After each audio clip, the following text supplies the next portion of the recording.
Hello and welcome to JamHammer.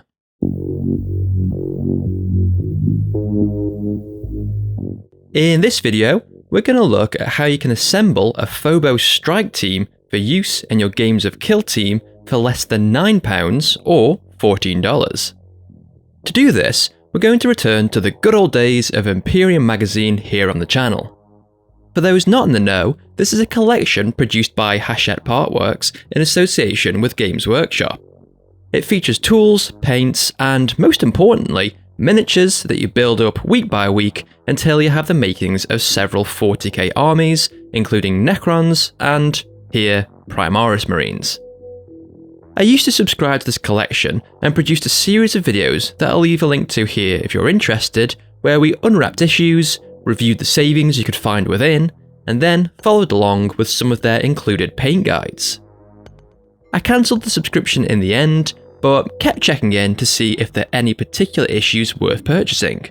There were a few really amazing value ones, but this issue, number 65, caught my attention in particular because I think it includes all the necessities to field a Phobos Strike Team.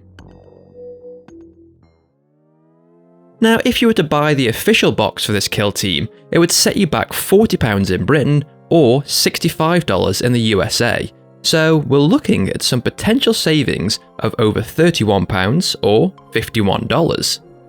That's massive! This box features the full-size squad of 10 units from the Infiltrators/Incursors set that's also available from Games Workshop, plus an additional accessories sprue for bringing specialists into the kill zone. Obviously, we don't get anywhere near the same level of customization options with the magazine, but for a fraction of the price, we still get just enough unique units to field a team. So let's dive into this issue and see what we get. We've got the magazine itself, as well as an insert providing some additional lore. The magazine has some interesting information too, but it's particularly useful as it provides us with the assembly guide for the included minis. Plus, there's a detailed paint scheme here if you've been following along with the series, or if you want to paint these up as Ultramarines using Citadel paints. We've also got 7 bases in both the 32mm and 40mm size, and, saving the best till last, the sprue. Looking at this in more detail, we can see that we have loads crammed in here with plenty of Phobos power armor on display, which is a good sign for the requirements of our kill team. We've got all of the Omni Scrambler backpacks and bolt carbines necessary for making 4 infiltrators. There's a camo cloak and wicked sniper bolt rifle here for putting together an eliminator, combat blades, grav chute, and Oculus bolt carbine for a lieutenant in Phobos armor, and finally, the jump pack and autocannon for a suppressor. Checking out the picture on the front cover, and these are some really dynamic sculpts that have a lot of character.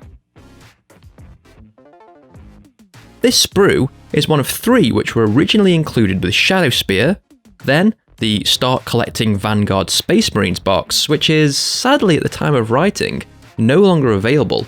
It's a real shame because this and all these other Start Collecting sets were a frickin' steal. You can still get hold of these sprues from Games Workshop, but they're now bundled in with an Impulsor and sold as this Combat Patrol set, which is about double the price of that Vanguard box. But if you do have any of these box sets, then you could use the sculpts from issue 65, or mix any combination of the other infiltrators for your Phobos team. If you wanted to recreate the Vanguard set, then the Imperium collection is running 2 more issues, numbers 63 and 66, which include the rest of the sprues, meaning you can get the contents for less than £27 or less than $42. But I digress. Let's get assembling now, and then go on to see what we can do with these included miniatures from issue 65. So I'm just snipping parts away from the sprue with some clippers to build one of the infiltrators. This is pretty well laid out on the whole, but like other similar sets which feature monopose minis, you will have to hunt around a bit to find all the pieces that you need. Like here, Part 25, which is the left leg and torso front, is hidden away amidst another model's parts. But the more you build, the easier it gets. Got all of my pieces clipped now, so I'm going to use the back of a scalpel, like this, just to scrape away and remove that flash line. You can find affiliate links to all the tools I'm using in the description below, as well as one to a PayPal wallet if you'd like to help support JamHammer. About halfway through assembling these, and I have some more pieces for one of the infiltrators here that I'm just going to apply a little bit of plastic glue to. You can see that these are all fairly large pieces and they come together very quickly, but still have loads of great detail, in particular this explosive that's being held aloft by its smoke trail. Very cool. Although these are monopose minis, there's still a little bit of scope for customization. This infiltrator in the centre, for example, is supposed to be looking down at his bolt carbine. I wasn't a fan of this, and have other fluffy plans in mind for what this unit is going to be doing, so instead, I rotated the head around so that he's looking down at his wrist instead. Likewise, this Lieutenant in Phobos armour comes with a grav chute backpack as per his Warhammer 40k Death from Above ability. Now only units in Reaver armour can utilise this piece of gear for the kill team though, so I'm going to sub this out for an old Intercessor backpack I'd accidentally spilled paint on. I don't think it's absolutely necessary, it more depends on how fastidious you or your gaming club are, but I had a spare, so thought I'd throw it on.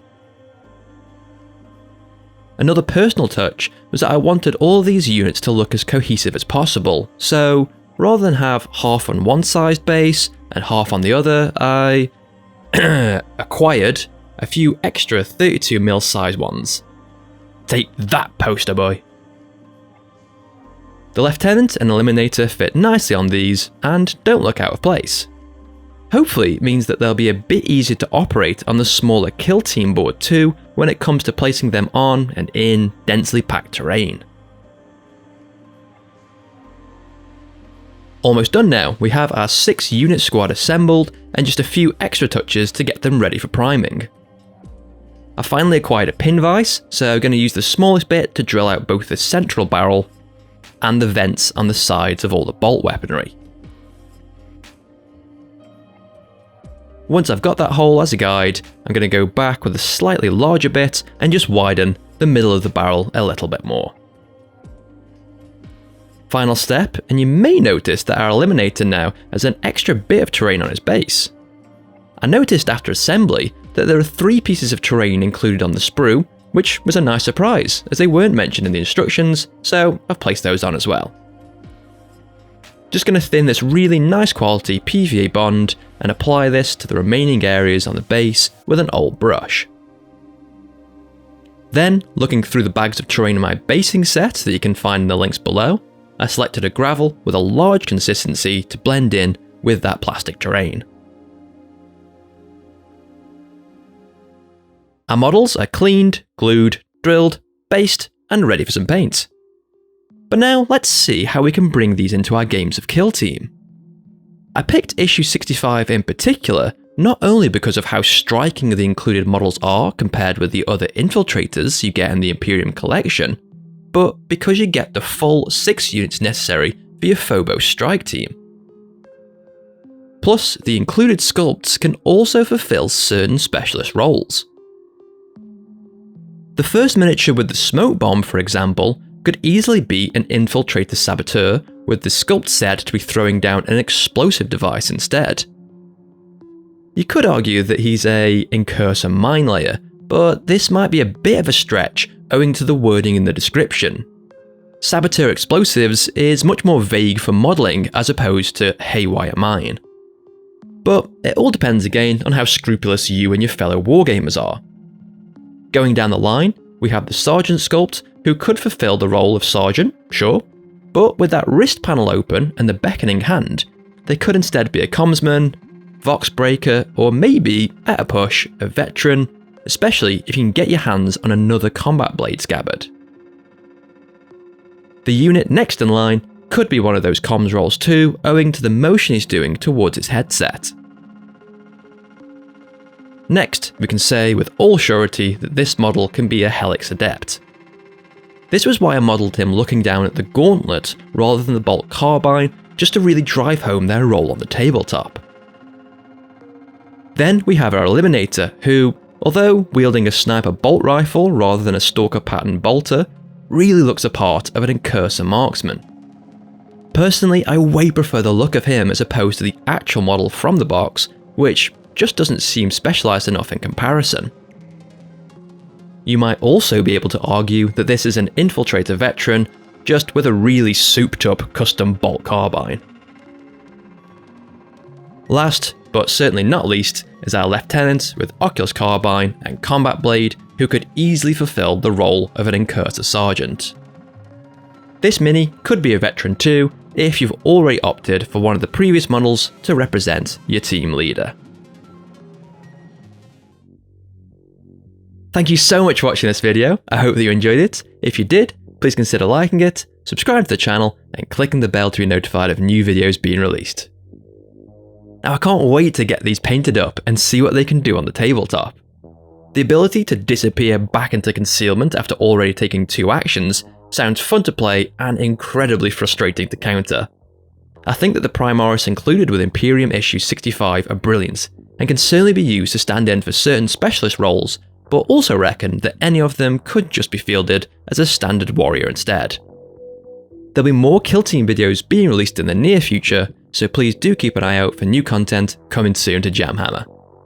In the meantime, there are plenty of other videos available on the channel, including a few that are on screen now for you to click on. Thanks again for watching.